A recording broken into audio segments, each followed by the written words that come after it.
Well, welcome to a night with Stephen Hunter.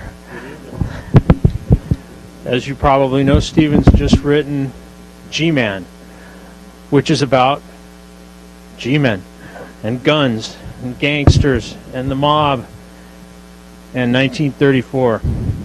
But I get the impression, Stephen, that you wrote this book primarily because you were mad at movies. I do a lot of things because I'm annoyed. It turns out I have, as both my wives will tell you, a very annoying personality. You're familiar with it. You've got a guy like me in your office. You've got a guy like me in your golf foursome, your carpool, in your platoon if you're in the service. I'm the guy that thinks he can fix stuff. And so when I see something that annoys me, I start to think about fixing it. And somehow it becomes a different thing, and I become so taken with it, I might not even realize I'm fixing. And it more often than not, turns into a book. Many years ago, there was a wonderful novel written, many of you probably have heard of it, by Thomas Pynchon, the great American novelist, called Gravity's Rainbow. And America welcomed this book. It got fabulous reviews. It was a bestseller for years and years and years. It was drawn into the canon of serious literature, and I never read a negative word about it, except that when I read it, I thought, this needs fixing. So I set out to fix it.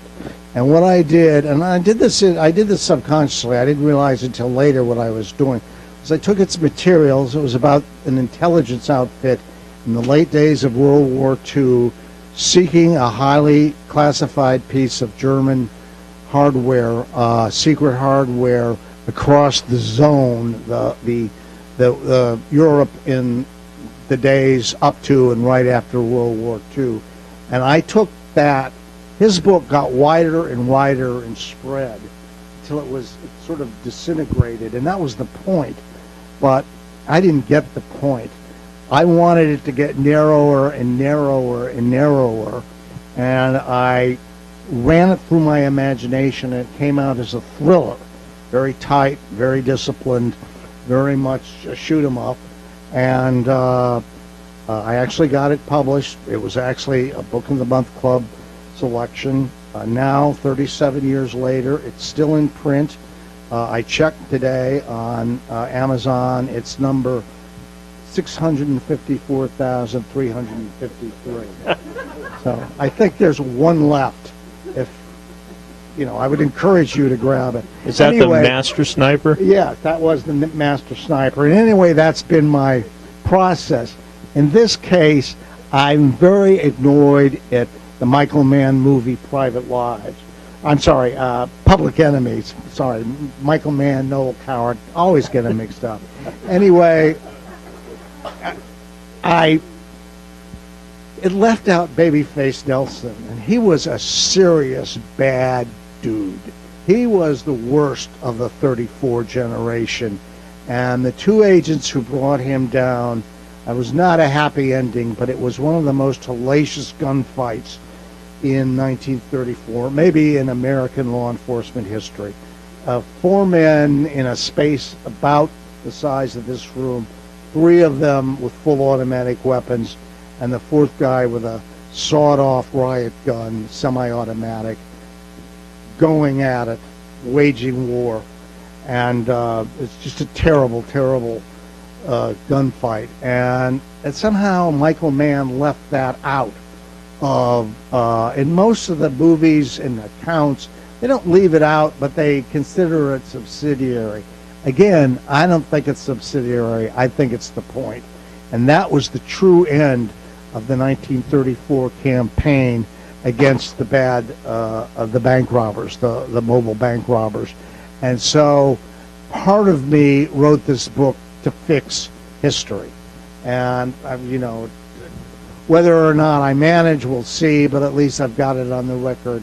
And somewhere there is someone getting the fact that the Battle of Barrington was the key battle of 1934, and that the men who died, the agents who died, prevented a lot more innocent civilians getting killed, because they found in Babyface Nelson's car like 1,000 rounds of 30-06, 500 rounds of 45 ACP, magazines, bulletproof vests, and they were clearly getting ready to rob some banks. And their technique of robbing bank was to shoot out the ceiling, and then if anyone got in their way, to shoot them, then to surround themselves with hostages and make it to the car and get out of town. It was not sophisticated.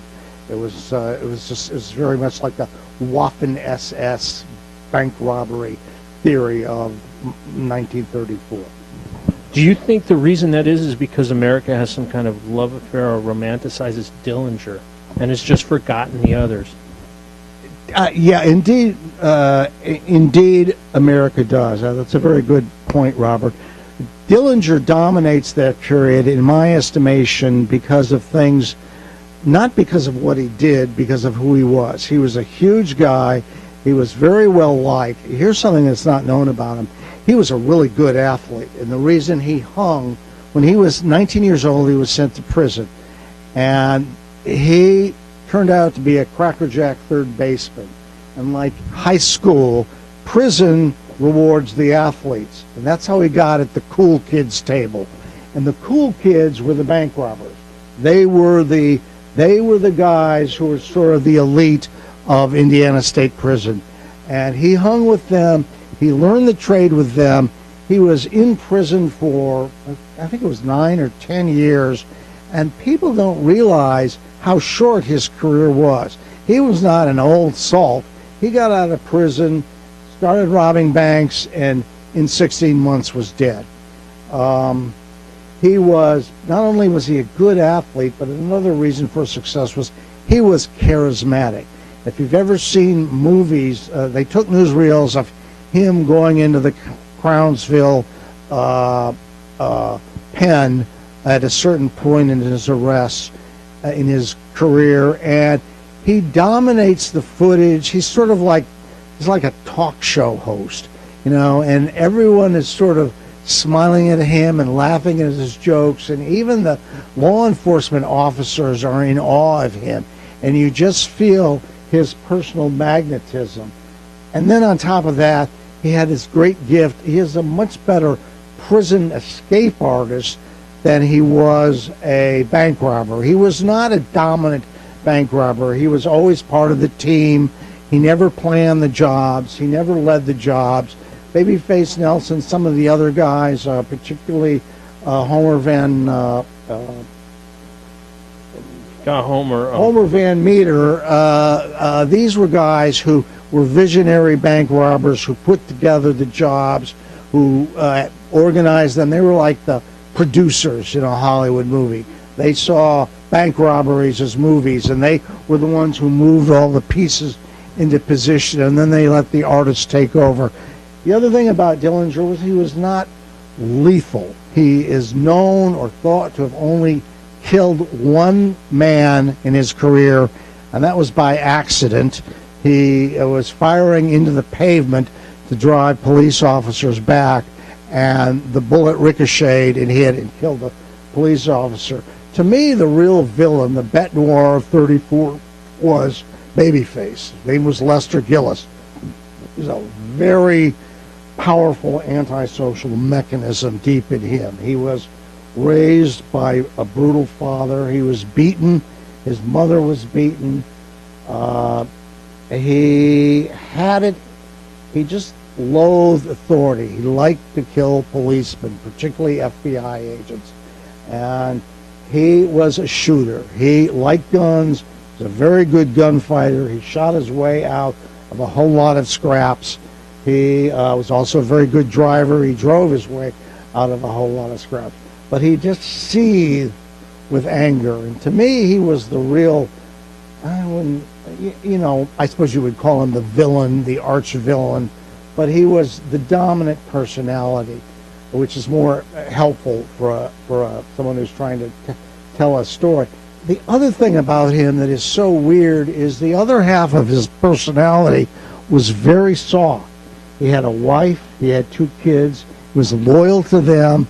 Most of the other bank robberies were like major league ball players. And when they were out of season, they'd go deep sea fishing, they'd go night clubbing with good-looking women, they'd go out to dinner in expensive restaurants, they'd go to the track a lot. They were extraordinarily big livers, and there was a system in those days that they went to certain resort cities, and they were left alone by law enforcement because the deal was, you will never rob a bank here in Miami Beach, and we will leave you alone. And so they could go there and recreate. They did try it, I must say, in Arizona, and they all ended up in prison. So Arizona was an exception to that story. I get you talk about these guys being bad guys, but I really felt like you had some empathy for Babyface when you were writing this book. If you don't have empathy, you don't have characters. If you just make him 100% evil and Nazi, it just doesn't work as a piece of fiction. And you've got to sort of get into their skin. You've got to realize that they didn't think of themselves as evil. They thought of themselves, they liked what they did. They thought they did it well. Most of them, they did it because that's where the money was. And don't forget that this was in the middle of the Depression. So there's a lot of angst, social angst in the air, and a lot of Americans looked at them somewhat romantically, and they became rock stars. And that was one of the things that drove J. Edgar Hoover nuts. And one of the reasons he decided to go after them, of all the targets of opportunity in the America of 1934, was that he wanted to bring down these guys whom so many idolized. And as I say, giving them these names was some way of making them larger-than-life characters. Babyface Nelson, his real name, as I said, was Les Gillis. He didn't particularly have a baby face. He's always portrayed as tiny, but he wasn't particularly by the standards of the age. He was about 5'6", when the average American male was 5'7". So he wasn't, he wasn't a midget by any means, and you might not have thought he was particularly short if you saw him in a crowd of other 1934 males. But if you give him a nickname, you make him mythological. You make him bigger than life. You make him, and particularly if the name has a particular, and he hated the name, but if they'd called him Les his whole life, I doubt he would be as memorable as he was. So. You do throw a nod to this idea of the Robin Hood-esque outlaw in this book. I think it was Pretty Boy Floyd who said, "Hey, I gotta get. This isn't about just stealing money. I gotta get money back home. Get money to the city in Oklahoma." Charles Arthur Floyd was no genius. He was not particularly pretty. He was a professional bank robber. He was also a very good shot. He's also a very good gunfighter and a very good driver. But of them all, he was the most connected to where he came from, the Cookson Hills.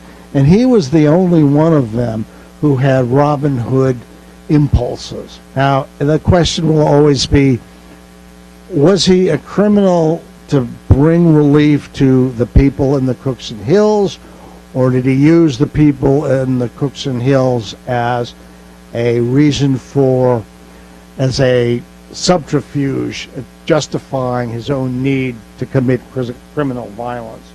And no one will ever have the answer to that question. Very good biography by Charles Wallace of him, which it's very favorable to him. It's an extremely well-written book, and I would highly, if you get an interest in these guys, I would recommend that you read it. The big issue with him has always been the Kansas City Massacre.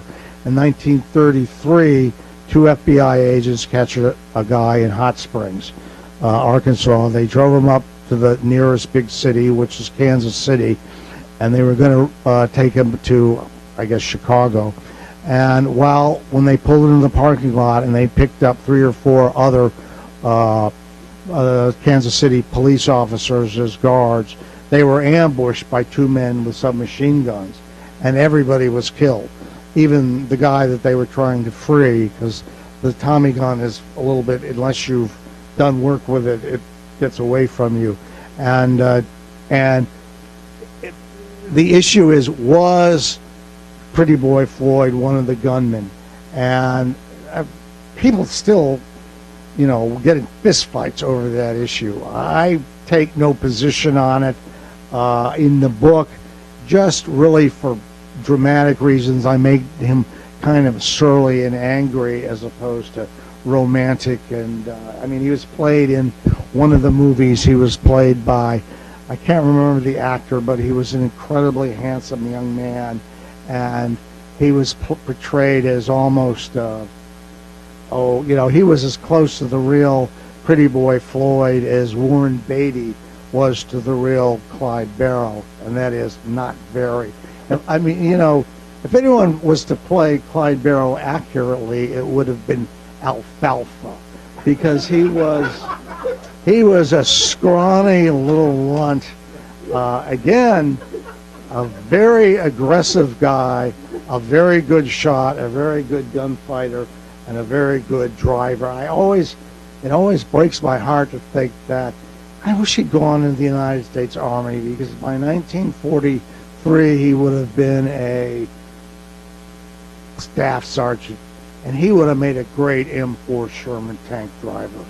He was born to drive a tank across Europe, and he wasted himself. He got blown out of his socks and jocks in Arcadia, Arkansas in early 1934. Though I should say, he wasn't, although he's chronologically a part of the generation, these guys were all on the environs of the Chicago mob.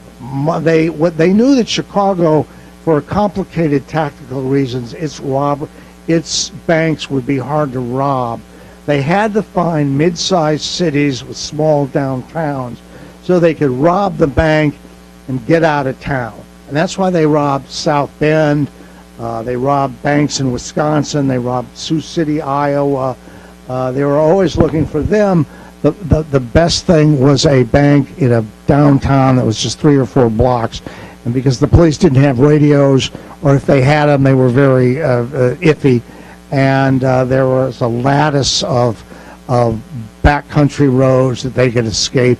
And once they got out of town, they were almost always home free. And they understood that. And they were much more heavily armed than the typical small city police department. They had Tommy guns, and the cops had Winchester lever action rifles and 38 specials and probably some peacemakers. So there was an anomaly that made that year the year of the bank robber. And as the FBI got better and smarter, and the FBI, I will say, learned fast. They made some big and stupid decisions early, but the investigation that finally brought Babyface Nelson down, a couple of times they got really lucky on tip. The investigation that brought Babyface Nelson down was very clever, was substantial, and it was run by a guy named Sam Cowley.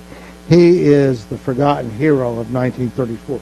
And that was another correction I wanted to make, was to make him the centerpiece of this book. And he was the only time in history that I know about in which the head manhunter has actually faced the man he was manhunting over Tommy guns at 50 yards. And that's how this went down. And Sam was not a shooter. He was a administrator, an investigator, an organizer, an executive. And yet that way the cards fell, he was the only one there, and he ended up, as I say, going gun to gun against Babyface. He was severely overmatched, but he died 5 hours after Babyface, so he did his job. That brings up two questions. One, the fascinating portrayal of Sam in your book, and whether that's real. I'm talking particularly about his fear of guns, and also the role of the mob in helping. Is that fiction? No, it's not fiction. I don't believe. And the reason is, if you look carefully at this, what you see is you see the secret play of the mob. The mob wasn't particularly taken with these guys because they brought too much heat. They caused the FBI to grow. They were mischief makers. They couldn't be controlled, and the mob was all about control. They also were not of the Italian blood, and they were mostly farm boys. They were mostly middle Americans or they were city boys, but they were not, none of them, you'll notice, only one was Italian. They were all, bohunks, if you'll excuse an old term. And if you look at this very carefully, you see a pattern of betrayals, of tips, of people selling out these bank robbers. And the tips are never, it's always said, the FBI, acting on a tip, went to such and such an address. Well, who would be tipping the FBI? And it had to be, the mob was also an intelligence outfit. It had people everywhere. It owned bordellos, it owned bars, it owned restaurants, it owned dry cleaning, it owned clothing stores. It was spreading, and it had it could function, if intelligently guided, as an intelligence agency. And I strongly believe that it was involved in bringing these guys down, and it didn't want these guys to be practicing their trade anymore. Now, as for Sam, I'll tell you what impressed me the most about Sam, and I don't have any real sense of his personality, but there's one thing about him that impressed me extremely, and this is coming from someone who worked for 11 years in the city of ambition, venality, corruption, betrayal, Washington, D.C. Melvin Purvis, the famous FBI agent in Chicago, had lost the confidence of J. Edgar Hoover, partially for this thing, partially for the screwed up thing at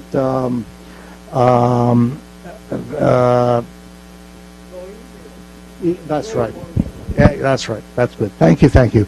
And because he made some bad judgment calls, he was also had a tendency to drink himself blotto every weekend, and Hoover didn't like that. So Hoover moved in a guy named Sam Cowley, who was from Washington. Sam was a Mormon. He was, as I say, an investigator, an organizer, an executive, but he also, maybe the real hero in this story is his wife, because he had 6 kids. And while Sam was working 14 hours a day, she was raising the kids. In any event, what I liked about him is that many Washington people would have seen this as a chance to betray and destroy Melvin Purvis. But Sam didn't see it that way. Sam set about to help Melvin survive his bad reputation and covered for him on many times when he was drunk or when he wasn't in space, was by no means working against Melvin. And I thought that showed good character, good breeding. I thought it showed a kind of decency which certainly I didn't find in the, well, I did find it, but you don't find it much in Washington, D.C., particularly these days. Anyway, so that is why I decided to make it. I mean, I could have done this book I could have built the dynamic in the office, Sam versus Mel. That would have been a kind of a too easy way.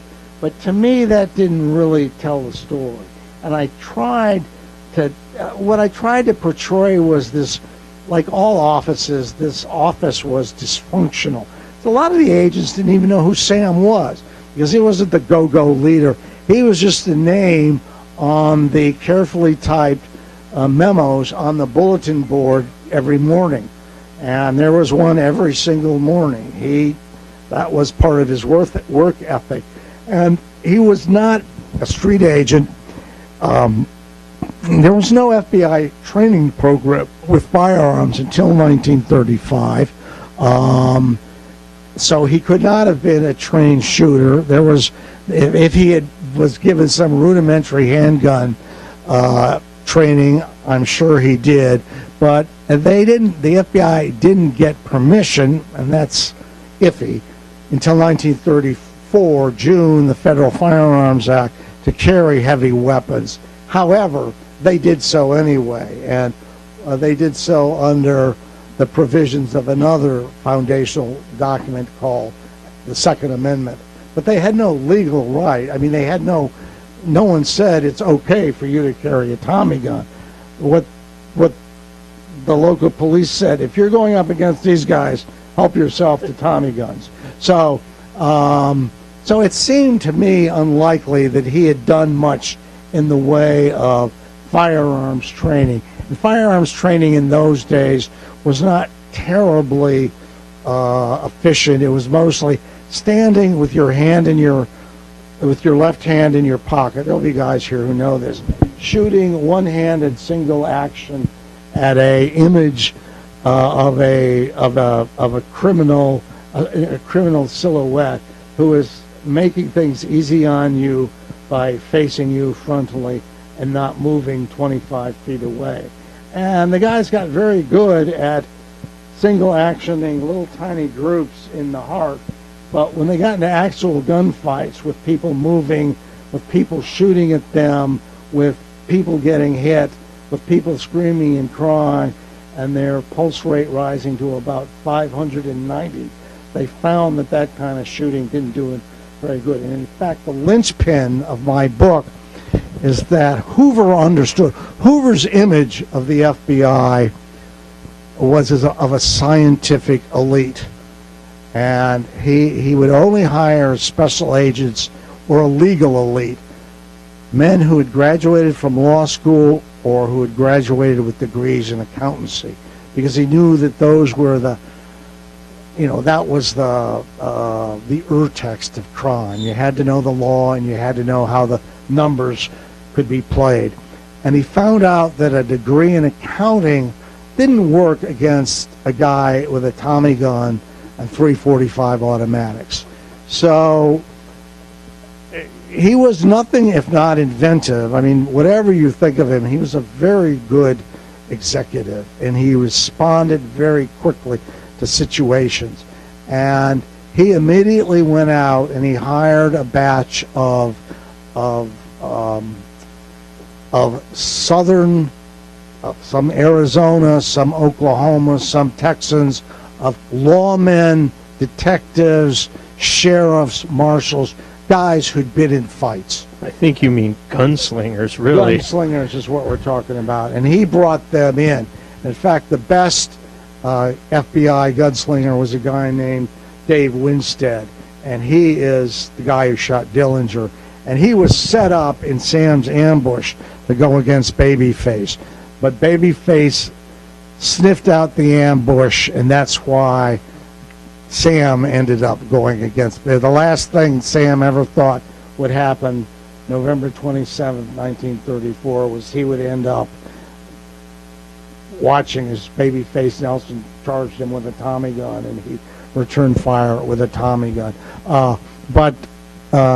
So in my telling of it, I bring Bob Lee Swagger's grandfather, his mysterious grandfather, Charles Swagger, into the mix.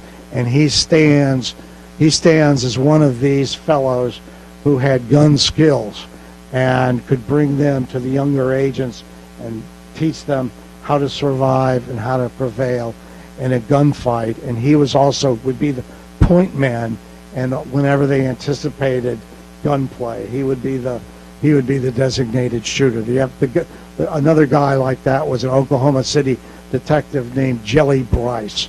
He was, and both Charles and Jelly Bryce and some of these other guys, they had phenomenal natural ability with a gun. They could draw and shoot quickly and accurately, and they did it with such confidence and so fast. And it came from I believe, a genetic, maybe even a little weird brain glitch of the autistic spectrum.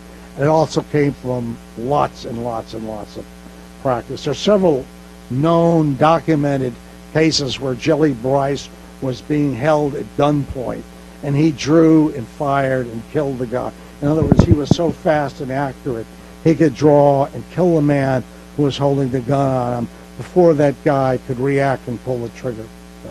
So these guys knew what they were doing. And so Charles is my entree into this world, and the mystery that Bob has to solve is they learn early on that Charles's record has been excised from the FBI files, and nobody knows why, and they're trying to figure out why, and I come up with an explanation as to why. I think I know the answer to this, but your grasp of this time period, your history, and Charles Swagger being such a dominant character, a really interesting guy, why even bring Bob Lee into it? At one point, I'm like, I get it, and I think I know the answer. It's their fault. Yeah. Okay? These people, goddamn it. No, the truth is, I could say all I want about history and about values and talent, but I am working in a market environment. I am, as Hemingway said, I write hardcover books for money. That's how I make my living. And if I don't want to play that game, I don't have to play that game. But if I'm going to play that game, I'm going to play that game. And I just have switched publishers, and it was understood that my first book would be a Bob Lee Swagger book. So what I had to do was to come up with a smooth and convincing way of doing what I've done before, which is to tell two stories. A modern thriller set today with links to and producing revelations of another story set in history. It's a very tricky narrative structure. If I do say so myself, I think I do it as well as anyone in the business. I like to do it. It's fun to do it. It ain't easy. It's almost, maybe it helps me to be locked into such an obligation. Too much freedom for a writer is a bad thing. You might end up writing a book about Jack the Ripper or something. Who would do that? I'm joking. I love my Jack the Ripper book, but thank you. Another aspect of this is, as I say, you goddamn people, and that is, I'm known for gunfights. I sometimes refer to myself as the poet laureate of the sucking chest wound, and there were I wish I'd have thought that up. Yeah, thank you.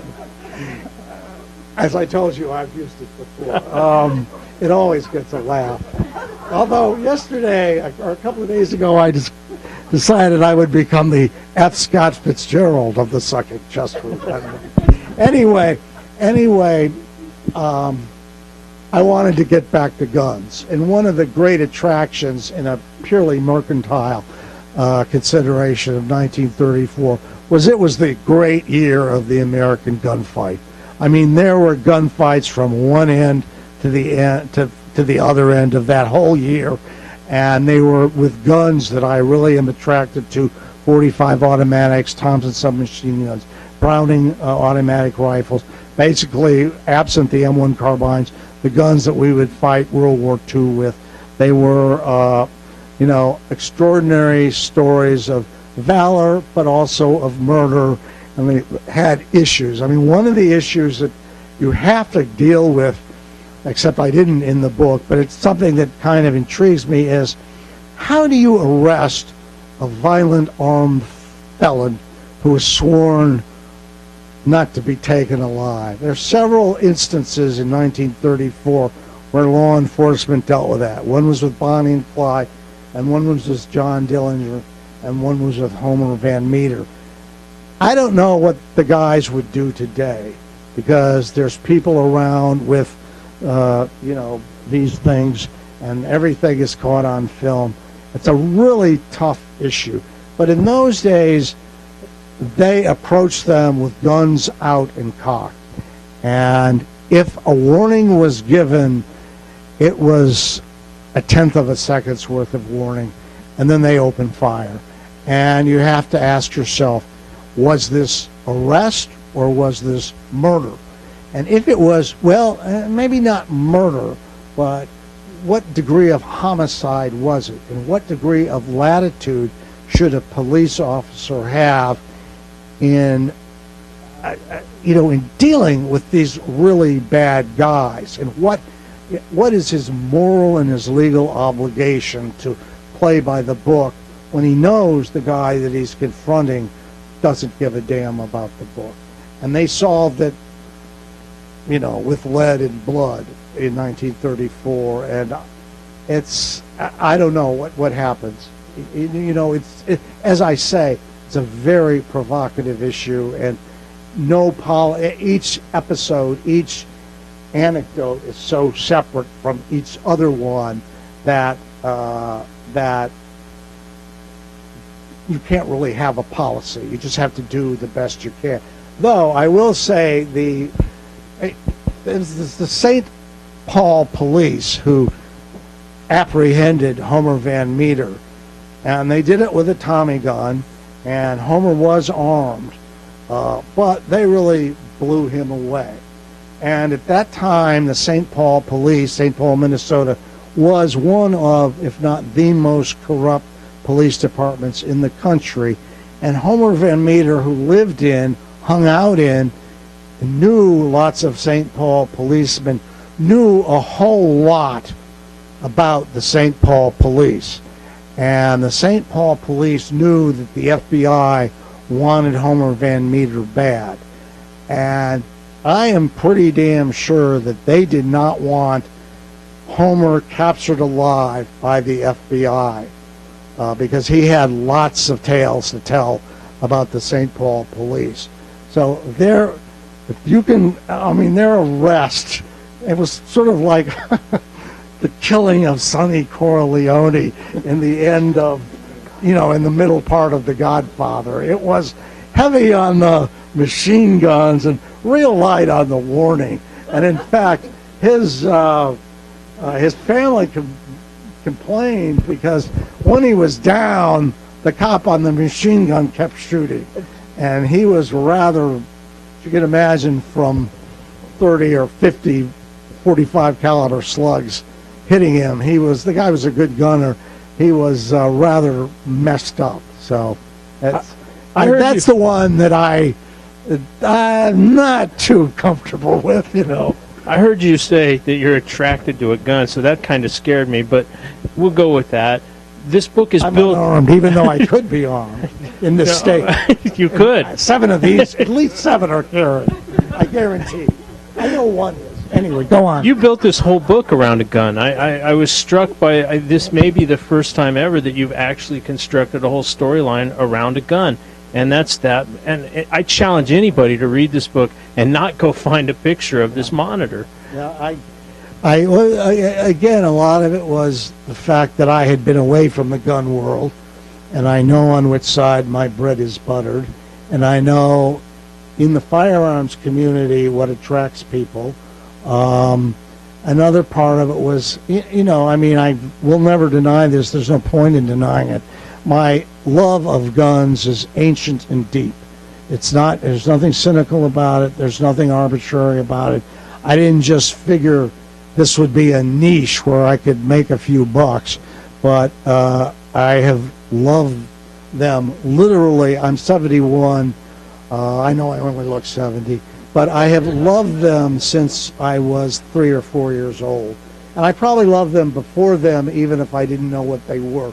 I probably felt an absence. I probably felt there was something missing. Were you raised on them? No, I was not. Here's another tip for parents. If you want your child to grow up to love guns, forbid them, ban them, okay? Because that adds to the allure and the mystique and the romance of the firearm. And I grew up in a family where my father was a college professor. He had no use for them and was not interested in them whatsoever. But I was attracted to them, and in fact, all my school books from that period, what I did to express this was I drew guns, and I got to be a very good sort of diagrammer of one-dimensional images of guns, and particularly Tommy guns. That was my specialty. I could draw a very good .45 automatic. Could draw most guns, and the one gun I could never draw, and I can't to this day, because the lines are too subtle. They're too magical. You cannot draw a Colt Peacemaker. There's something about the curves, the multiplicity of curves. We are talking about guns, right? Yes. I'm just checking. No, it's guns, and most of them. See, not many of them think that's funny. They're going to beat the shit out of me after this is over. Stand in line. Yeah. Anyway, I just, the artistry of those designers, I could not replicate. So this is, as I say, the books have all, except for the Jack book, and it had a couple of guns in it, have all been about the guns. And to me, what gets me through the books is knowing that I'm going to get as dessert to write a good gunfight at a certain point. And I never go ahead. I always work chronologically, and I go exactly to that. When I get there, that's always a reward. So talk to me about the Monitor. Well, the Monitor, in case you don't know, is it's a Browning automatic rifle. There are 125 of them built by the Colt Company. They're very rare today. The point of it was to adapt it for civilian police, and this is forgotten, but there were also a lot of factories in those days who had small police squads, and they were afraid of riots.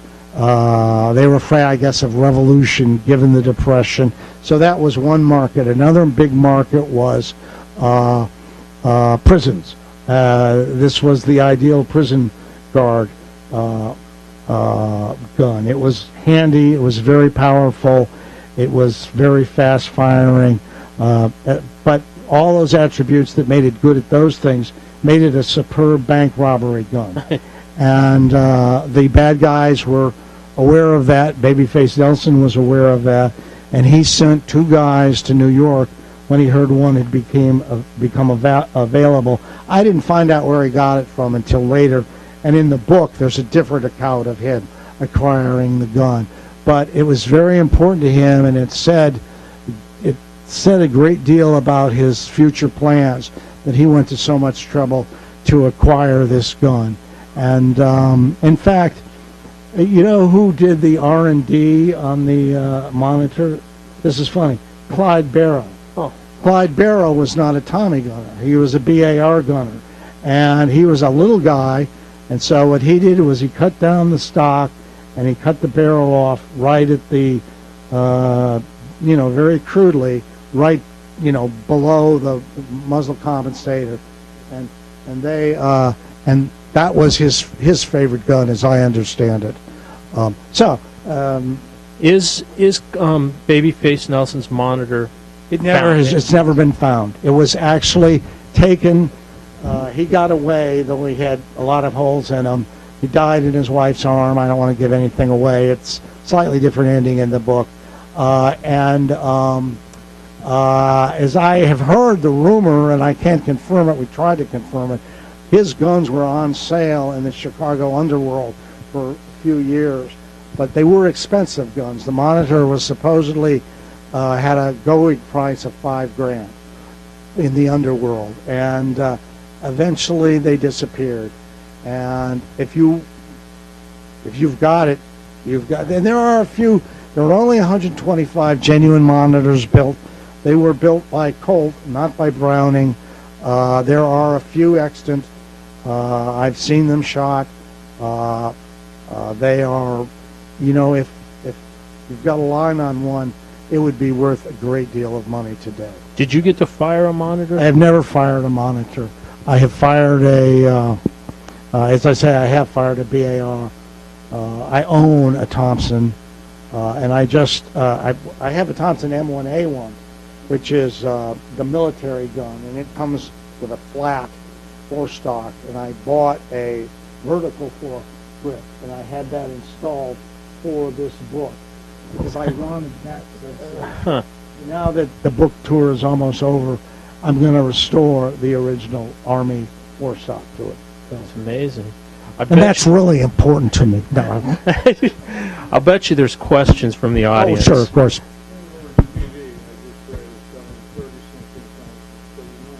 Oh, I saw that. Yeah, and you know what? I'm very grateful to them for understanding the significance of those guns and keeping them around. The FBI melted a lot of Thompsons, and that makes me ill.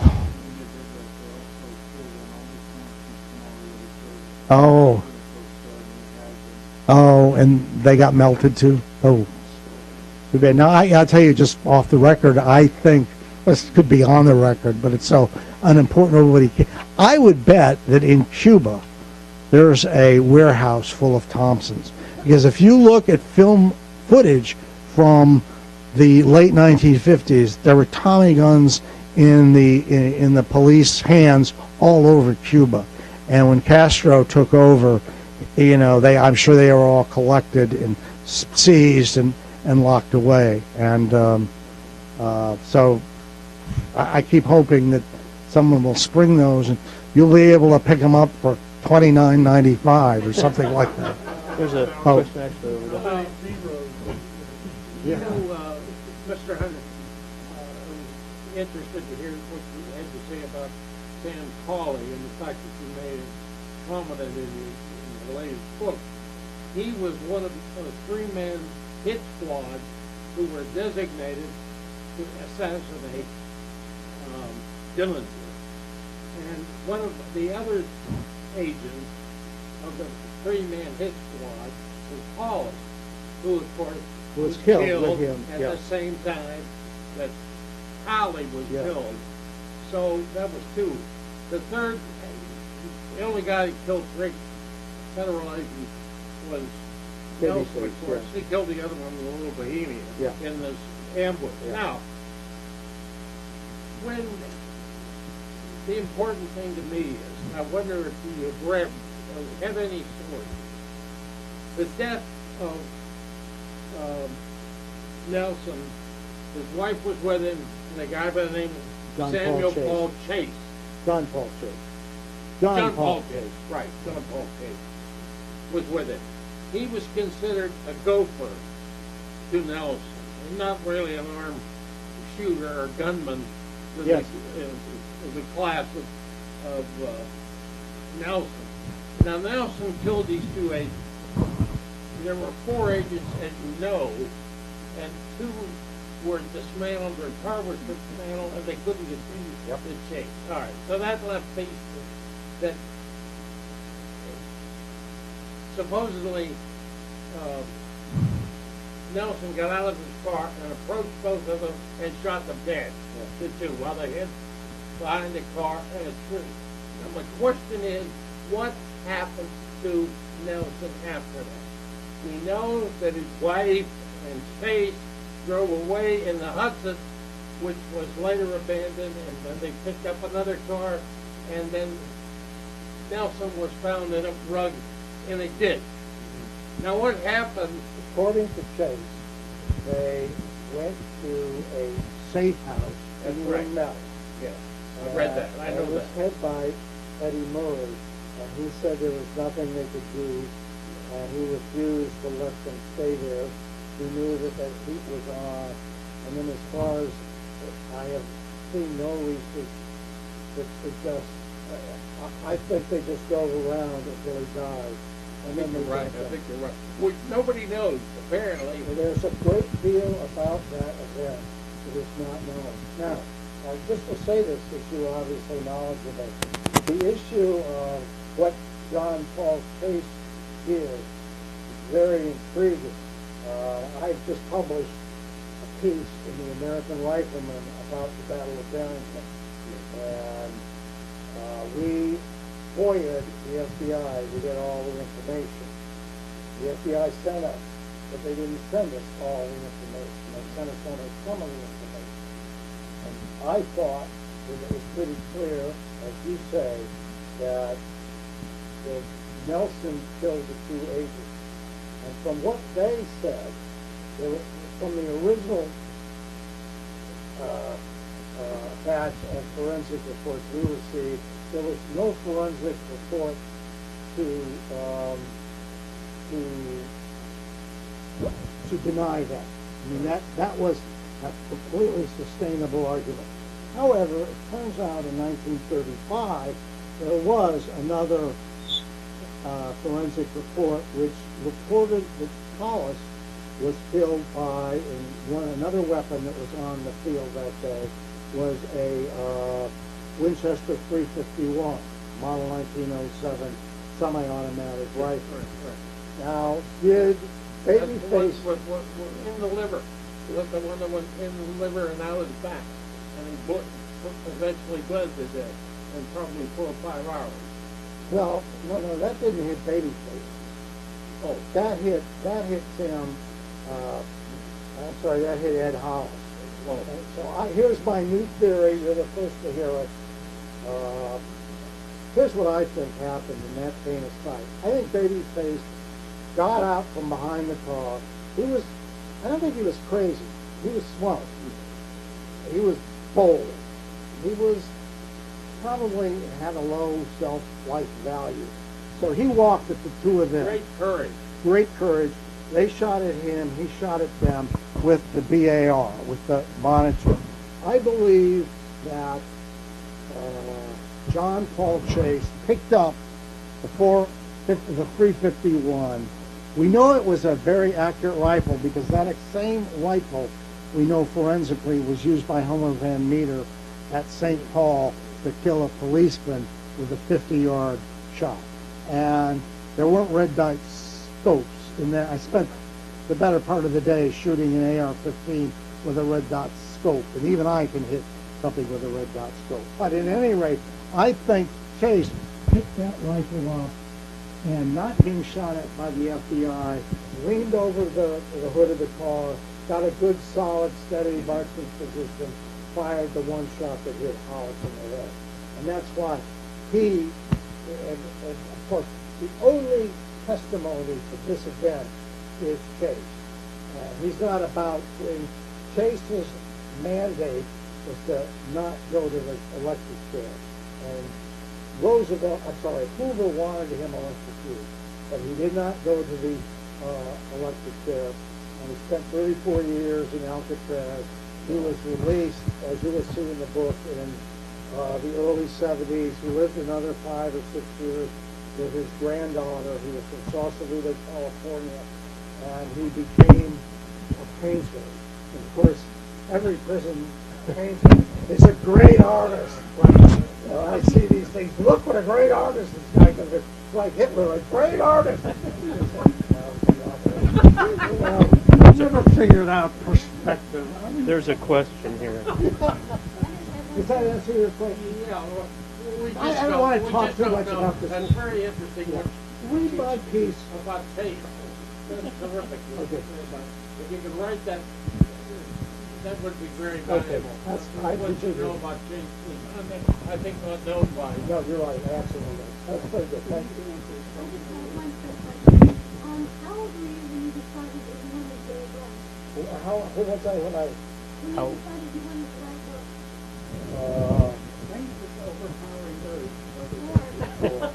I will tell you the first book I wrote, was maybe seven.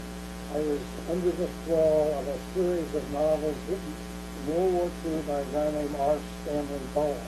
Dave Dawson in the Royal Air Force, Dave Dawson in Singapore, Dave Dawson, some other people who may remember them, Red Randall at Pearl Harbor. So I wrote a book called Steve Smith at the Battle of Britain, and I dictated to my mother. And in the first paragraph, Steve Smith shot down 7 Messerschmitts. And it wasn't until later I figured out that you didn't have to shoot all the Messerschmitts down in the first paragraph. Spread them out. And that was the career breakthrough that I was doing. That were back when we Yeah, that's it.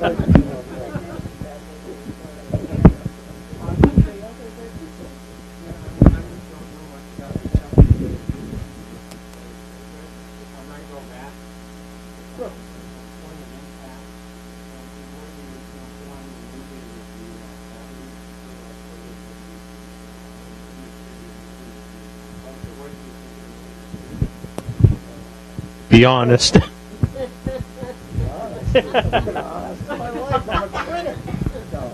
did not review it for the Post. I appreciate and respect what they did. One of the things I like about it, and I think one of the reasons that it's had such a legendary half-life on cable is that the gun handling is very good. And even if you don't know much about guns, you understand instinctively that you're watching them handled much more realistically than you see in the normal generic gun handling in movies. They had trouble ending it. They had a version of my ending I did not like, and it didn't work, they said, and so they put together that last ending where he goes to the, and what I loved was that they were all drinking bourbon out of big crystal glasses. They were like capitalists at a Bertolt Brecht, operetta in 1937 in Berlin, and and I didn't care for the ending, and I didn't like the idea of Bob Lee Swagger shooting a senator in the head. It's just not right. He wouldn't do that. His mind didn't work like that, and I thought it was a bad decision. But at a certain point, they lose interest in what you think. And they were respectful to me. They let me go there. It was all, and I had a good movie experience. They pretended like they liked me, which is more than most people do, I must say. And so it was, it's not right. Just for this crowd. Yeah, they're actors. And they're idiots, we all know that they're idiots. You knew they weren't going to let you kill the dog in the movie, right? Yeah, no, yeah.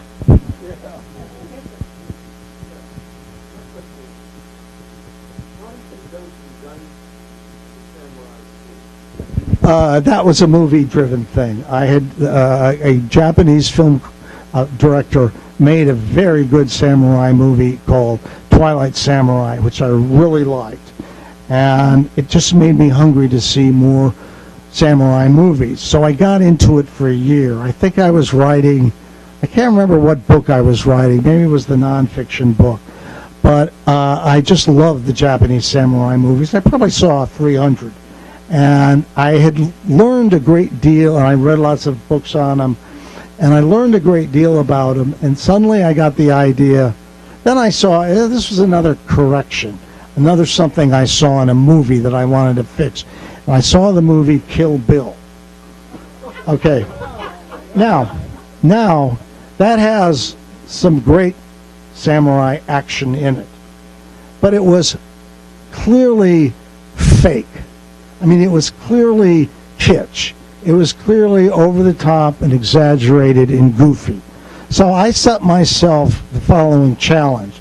I wanted a samurai sword fight between two men in Tokyo to the death, but everything about it is real. Everything about it is realistic. There's no kitsch. There's no comedy. There's no funny music in the background. There's no rock and roll band of barefoot Japanese chicks. There's none of that. There's two men, as if it's 1655, trying to kill each other. Thank you. I did get criticized. A lot of people say he learns too fast. And it's true that he learns too fast by the rules of the Western thriller. But that wasn't a Western thriller. That was a Japanese samurai movie. And he doesn't learn too fast by the rules of the Japanese samurai movie, which are full of weird goofinesses like that, and that's part of their worldview. They're comfortable with that, and too many literal-minded people didn't let me get away with it, or got upset about it and tried to kill me, and I had to put them down. No, imagination.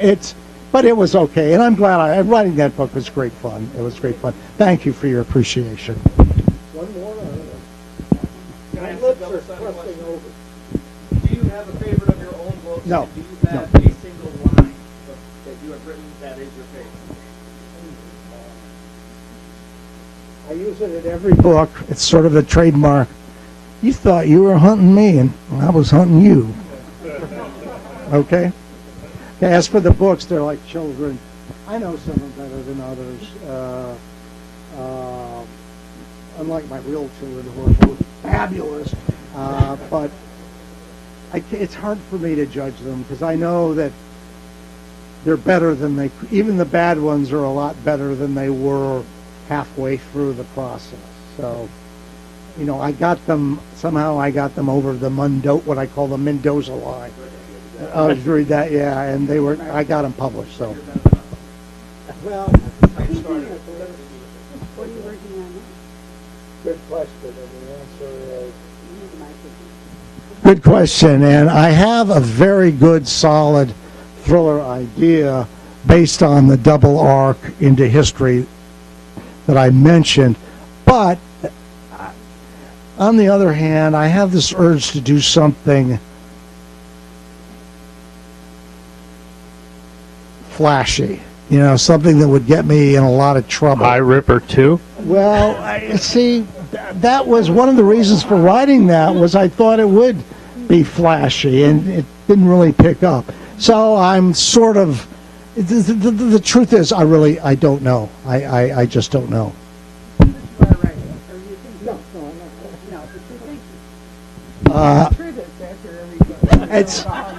Folks, let me tell you, it's tiring. It is tiring. You do, when you're done with it, you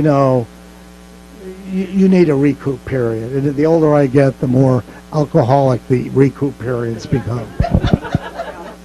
But I'm always cheered because I begin to get emails with ideas in them, or just grumpiness. Sometimes, there we go. Robert, darling, did you have a question you wanted to ask Stephen that we overlooked here? No, we're fine, but I did want to say that one of my favorite books, I have the 10 best crime list that I keep around. It fluctuates, but Pale Horse Coming remains on that list. Ooh, very exciting.